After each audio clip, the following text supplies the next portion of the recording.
Ryan Garcia, batang kulang sa palo. Ginamit ang Diyos sa kalokohan. Binuking pa ni Oscar. Pag-usapan natin yan mga trops, ngunit bago tayo magpatuloy, palike muna ng video and hit the notification bell button at pasubscribe na rin sa aking Easy Work Sports YouTube channel. Maraming salamat trops! Sa mga nakaraang araw nga po ay kung ano-anong kawirduhan at unusual behavior ang ipinapakita ng batang knockout artist na si Ryan Garcia. Ito ay patungkol sa mga alien, Illuminati, satanic stuff at kung ano-ano pa. Dahil dito ay nagkaroon tuloy ng pagkalito at kaguluhan sa boxing fans at sa mga tao sa iba't ibang social media platform dahil sa mga revelasyon nito na hindi rin naman matukoy kung totoo ba o pawang kalokohan lamang. Sa interview naman ng promoter ni Ryan na si Golden Boy Promotion founder Oscar De La Hoya ay sinabi nito na maski siya ay walang ideya sa kung anong pinaggagawa ni Ryan. Estilo daw ito ni Ryan sa pagmarket sa laban kaya hands off siya patungkol dito. Nakwento rin ni Oscar na may sinabi sa kanya noon si Ryan na gagawin daw nito ang biggest troll sa mundo. Nung una daw ay hindi ito naintindihan ni Oscar ngunit ngayon daw ay mukhang ito na ang tinutukoy ni Ryan na trolls. Kalaunan, habang ini-interview si Oscar ay umamin din ito na kinumpirma ni Ryan sa kanya na nagtutroll lang siya patungkol sa mga sinasabi niya.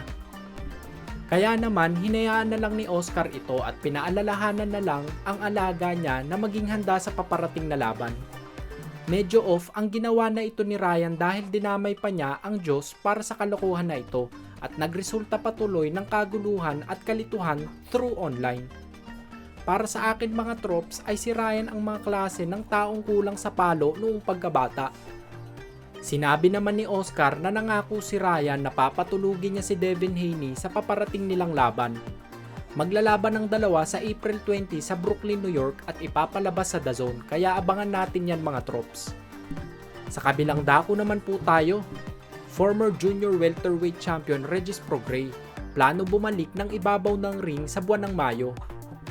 Kakagaling lang ng pagkatalo ni Prograis kontra sa former undisputed lightweight champion at current WBC junior welterweight champion Devin Haney noong nakaraang taon. Isang lopsided unanimous decision ang naging resulta ng laban dahil sa pambubugbog na natamo ni Prograis sa kamay ni Haney. Ngayon ay handang-handa na si Prograis sumabak uli.